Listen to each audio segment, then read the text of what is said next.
Hello welcome back student. હું નિલેશ બાવળિયા શ્રી વાત્સલ્ય ક્લાસીસમાં આપનું હાર્દિક સ્વાગત કરું છું. આપણે જોઈ રહ્યા છીએ ધોરણ 10 પ્રકરણ નંબર 4 દ્વિઘાત સમીકરણની અંદર સ્વાધ્યાય છે 4.3. 4.3 ની અંદર શું કીધું છે પહેલો દાખલો આપણે જોઈએ તો નીચે આપેલા દ્વિઘાત સમીકરણના બીજના સ્વરૂપ શોધો. જો તેમને વાસ્તવિક બીજ હોય તો તે શોધો. બહુ અગત્યનો છે દાખલો, બરોબર. આ રીતનો પૂછાય છે એક દાખલો.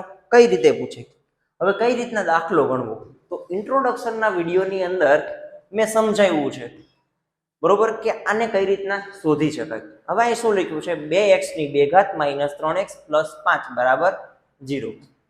હવે આને દાખલો ગણવાનો છે તો દ્વિઘાતની રીતે ગણવાનો છે એટલે આપણે વિવેચકની જરૂર પડે. વિવેચક તો કે વિવેચક ત્રણ રીતે મળે છે. તો વિવેચકનું મૂલ્ય જો 0 કરતા મોટું હોય એટલે કે ધન હોય તો વાસ્તવિક અને ભિન્ન બિંદુઓ મળે. વાસ્તવિક અને ભિન્ન બિંદુઓ એટલે કેવા? વાસ્તવિક એટલે ધન સંખ્યા છે અને બે અલગ અલગ આપણને બિંદુઓ મળતા છે. બીજું કે જો વિવેચકનું મૂલ્ય છે એ 0 હોય તો વાસ્તવિક અને સમાન બીજ મળશે, અને જો વાસ્તવિક અને બીજ જ શક્ય નથી એવું મળવું હોય તો ડી નું મૂલ્ય છે એ ઋણ હશે. એટલે કે વિવેચકનું મૂલ્ય જો ઋણ હોય તો બીજ શક્ય છે નહીં, તો આપણને કોઈ મૂલ્ય મળશે નહીં. આપણે એ પરિસ્થિતિની અંદર આપણે આગળ વધવાની જરૂર નથી. હવે કઈ રીતે દાખલો ગણવો જોઈએ? ખાસ 2x ની 2 ઘાત માઇનસ 3x પ્લસ 5 બરાબર 0 આવું આપણને એક સમીકરણ આપેલું છે, બરોબર. હવે આની અંદર આપણી પાસે ત્રણ વસ્તુની જરૂર પડે, a, b અને c. તો કઈ રીતે મેળવશું? તો a એટલે શું કહેવાય? તો x² નો જે સહગુણક છે એને શું કહી દેવાનું? a. b બરાબર કેટલા થઈ જશે? તો કે 3. x નો સહગુણક હોય એને શું કહેવાય? b. પણ એની જે નિશાની છે એની સાથે લેવાનું છે એટલે -3 અને c બરાબર 5. વિવેચકનું સૂત્ર આવડવું જોઈએ. મેં ઇન્ટ્રોડક્શનના વિડીયોની અંદર આખું સમજાવેલું છે. તો વિવેચકનું સૂત્ર d બરાબર થશે b² માઇનસ 4ac. આ સૂત્રની અંદર આપણે આ વેલ્યુ છે મૂકી દેવાની છે અને આપણે વિવેચકનું મૂલ્ય ફાઇન્ડ આઉટ કરવાનું છે. તો જો b² એટલે -3 નો વર્ગ માઇનસ 4 એમના એમ. અહીંયા કૌંસ કરવો જરૂરી છે. a બરાબર કેટલા આપેલા છે? 2 અને c બરાબર 5. -3 નો વર્ગ કેટલો થઈ જશે? -9. નહીં, ખાસ ધ્યાન રાખજો, 3 નો વર્ગ 9, પણ માઇનસ સંખ્યા 2 વાર થાય એટલે માઇનસ માઇનસ પ્લસ એટલે 9 માઇનસ 4 દુ 8, 8 પંચા 40. 40 માંથી 9 જાય તો કેટલા વધે? -31 વધે. જોવો જોઈએ આ મૂલ્ય આપણને વિવેચકનું મૂલ્ય છે ડી કેવો મળ્યો? ઋણ મળ્યો. એટલે કે 0 કરતા નાની વેલ્યુ છે. જો વિવેચકના મૂલ્ય 0 થી નાના હોય એટલે કે ઋણ હોય તો બીજ શક્ય છે નહીં. તો અહીંયા આપણે લખી નાખવાનું કે અહીં d બરાબર -3 લેસ ધેન 0 હોવાથી દ્વિઘાત સમીકરણનું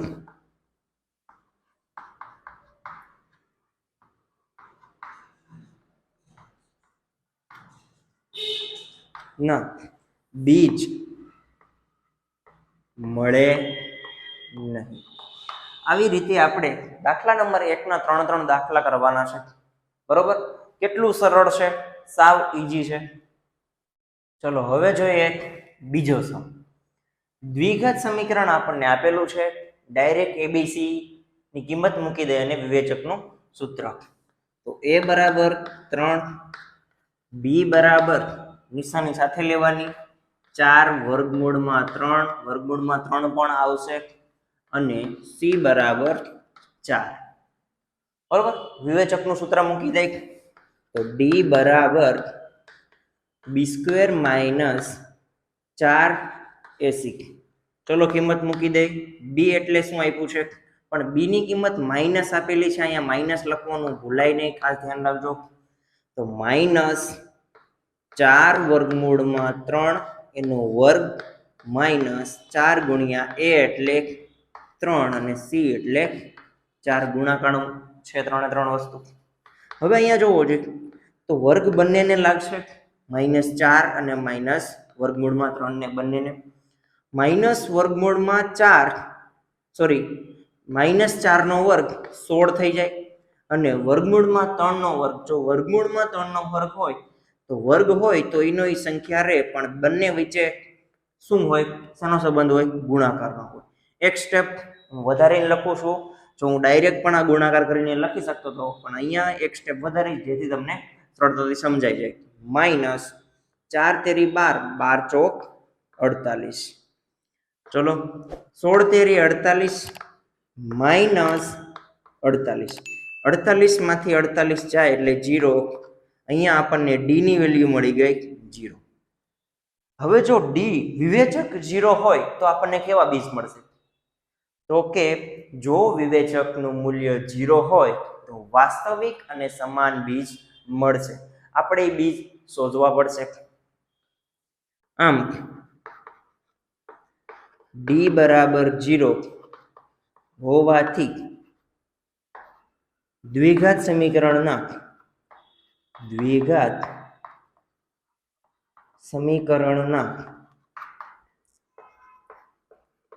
વાસ્તવિક અને સમાન બીજ મળે. હવે આપણે બીજ મેળવવાના છે બરોબર. તો બીજ માટેનું સૂત્ર કયું છે 3 રીતે મેળવી શકાય. બીજા બીજ છે 3 રીતે આપણે મેળવી શકાય. કઈ કઈ રીત તો કે એક તો અવયવીકરણની રીતે, બીજું દ્વિઘાત સમીકરણની રીતે અને ત્રીજી રીતે કે આપણે અવયવ પાડીને મેળવી રહ્યા. આવી રીતે આપણે 3 રીતથી છે એ અવયવો મેળવી શકાય બીજ મેળવી શકાય છે. અહીંયા આપણે દ્વિઘાત સમીકરણની રીતથી આપણે મેળવશું. તો એના માટેનું સૂત્ર છે -b plus or minus D. D એટલે શું વિવેચક.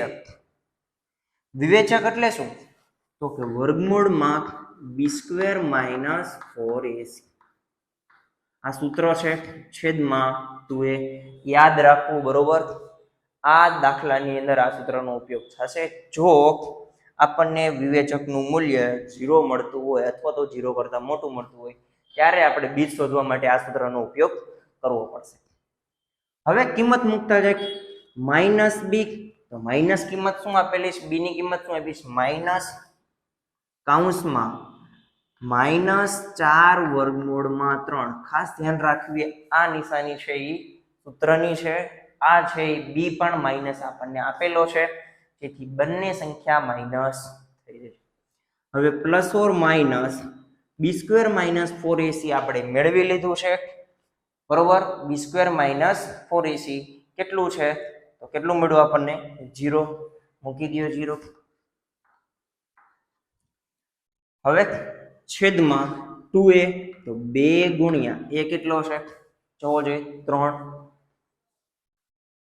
સાદુરૂપ આપીએ તો માઇનસ માઇનસ પ્લસ 4 વર્ગમૂળમાં 3 પ્લસ ઓર માઇનસ 0 નું વર્ગમૂળ 0 થઈ જાય છેદમાં 2 તેરી 6.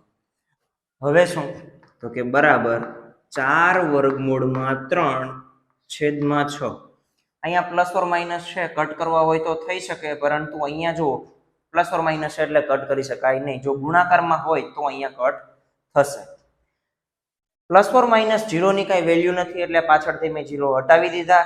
પાછળનો ભાગ એટલે વધ્યું શું 4 વર્ગમૂળમાં 3 છેદમાં 6. અહીંયા કટ થાય છે 2 દુ 4 અને 2 તેરી 6. તો જવાબ થઈ ગયો 2 વર્ગમૂળમાં 3 છેદમાં 3. આ પણ જવાબ સાચો પડે અહીંયા સુધી કરો તો પણ બુકમાં આપણને આ જવાબ આપેલો નથી. આનું આગળનું સ્ટેપ આપેલું છે શું થશે તો 2 વર્ગમૂળમાં 3 છેદમાં 3 ના અવયવ 2 શું પડશે તો વર્ગમૂળમાં 3 ગુણ્યા વર્ગમૂળમાં 3. વર્ગમૂળમાં 3 3 ઉડી ગયા એટલે વધ્યું શું તો 2 ના છેદમાં વર્ગમૂળમાં 3. આ થઈ ગયો જવાબ. તમે કહેશો સર દ્વિઘાત સમીકરણના 2 વાસ્તવિક મૂલ્ય મળે પણ અહીંયા તો એક જ મળ્યું પરંતુ જો વિવેચકનું મૂલ્ય 0 હોય તો આપણને વાસ્તવિક અને સમાન બીજ મળે. આથી બીજું મૂલ્ય પણ શું હોય છે? 2/3. તેથી દ્વિઘાત સમીકરણ ના વાસ્તવિક બે બીજ 2/3 અને 2/3 મળે. કેટલું સિમ્પલ છે. વ્યવસ્થિત કરશો એટલે તમને સરળતાથી આવડી જશે. હવે જોઈએ દાખલા નંબર 3. દાખલા નંબર 3 આપ્યું છે 2x ની 2 ઘાત માઇનસ 6x પ્લસ 3 બરાબર 0. એબીસી ની વેલ્યુ ફાઇન્ડ આઉટ કરી લે. a બરાબર 2, b બરાબર -6 અને c બરાબર 3. વિવેચકનું સૂત્ર મૂકી દઈને એમાં કિંમત મૂકી દે. તો d બરાબર b² - 4ac. ચલો b² એટલે -6 નો વર્ગ માઇનસ 4 એમના એમ, a બરાબર 2 અને c બરાબર 3. -6 નો વર્ગ કેટલો થઈ જશે? તો 36 પ્લસ 36 થાય, માઇનસ 4 દુ 8 ને 8 તેરી 24. હવે જો 36 માંથી 24 જાય તો કેટલા વધશે? 12. બરોબર. તો d ની વેલ્યુ આપણને મળી ગઈ કેટલી? 12. હવે 0 કરતા મોટી છે. જો વિવેચકનું મૂલ્ય 0 કરતા મોટું હોય તો આપણને શું મળે? વાસ્તવિક અને ભિન્ન બિંદુઓ મળે. લખવાનું કે અહીં d બરાબર 12 હોવાથી દ્વિઘાત સમીકરણના બીજ વાસ્તવિક અને ભિન્ન બીજ મળે. બરોબર. હવે આપણે મેળવશું બે બીજ છે એ કયા? સૂત્ર આપણને ખબર છે. x બરાબર -b પ્લસ ઓર માઇનસ વર્ગમૂળમાં b² - 4ac છેદમાં 2a. ચલો કિંમત મૂકતા જાય. -b માઇનસ ના માઇનસ કૌંસની અંદર b પણ કેવા છે? માઇનસ, એટલે -6 plus or minus b² - 4ac આપણને મળી ગયા છે. એટલે કે d વિવેચક આપણને મળી ગયો.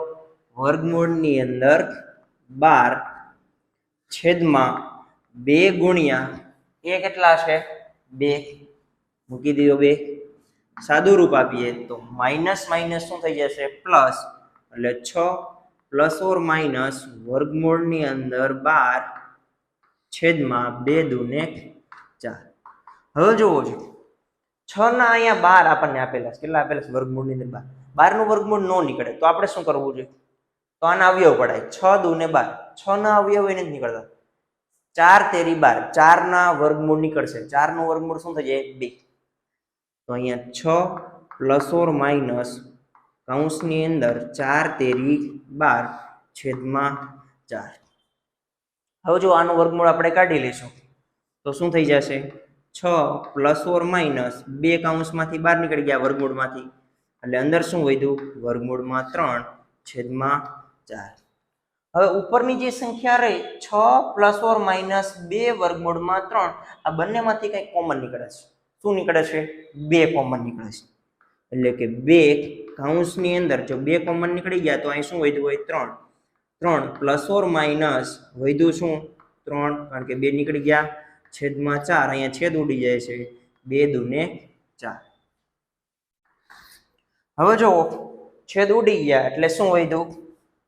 તો x બરાબર 3 પ્લસ ઓર માઇનસ વર્ગમૂળમાં 3 ના છેદમાં 2. આવું મૂલ્ય મળ્યું. હવે બે મૂલ્ય મળે છે એટલે એક મૂલ્ય શું થઈ ગયું? આથી x બરાબર 3 પ્લસ વર્ગમૂળમાં 3 અને છેદમાં 2. અને એક બીજું મૂલ્ય મળે છે તો બીજું મૂલ્ય x નું શું થઈ જશે? તો x બરાબર 3 માઇનસ વર્ગમૂળમાં 3 છેદમાં 2. આ બે ભિન્ન બિંદુઓ આપણને મળી ગયા. દ્વિઘાત સમીકરણના વાસ્તવિક અને બે ભિન્ન બિંદુઓ તો કે 3 પ્લસ વર્ગમૂળમાં 3 ના છેદમાં 2 અને x બરાબર 3 માઇનસ વર્ગમૂળ 3 ના છેદમાં 2. કેટલા ઈઝી સમ હતો. વ્યવસ્થિત સ્ટેપ બાય સ્ટેપ કરશો એટલે તમને સરળતાથી સમજાઈ જશે.